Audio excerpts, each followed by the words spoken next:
Seribuan masyarakat Kabupaten Pidi larut dalam zikir dan doa bersama yang digelar pemerintah setempat.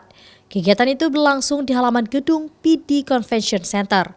Masyarakat Pidi mendoakan para korban yang meninggal dunia pada tragedi dalam dunia sepak bola Indonesia yang terjadi di Stadion Kanjuruhan, Malang. Zikir dan doa juga dipanjatkan untuk tokoh ulama karismatik Aceh, Abu Tumin, yang meninggal dunia beberapa waktu lalu.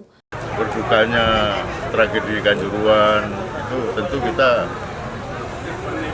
berikan kesempatan ini untuk memberikan doa kepada para korban kerusuhan atau korban musibah Kanjuruhan.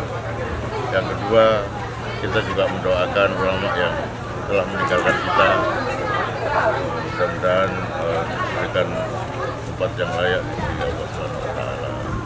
Kegiatan ini merupakan rangkaian dalam perayaan Maulid Akbar yang selalu dilaksanakan secara besar-besaran. Selain zikir dan doa, tausiah agama serta memberikan santunan untuk anak yatim piatu, masyarakat Pidi juga menyambut Maulid dengan kenduri rakyat dengan menyuguhkan aneka makanan khas Aceh. Nova Mistayanti, Kompas TV, Pidi.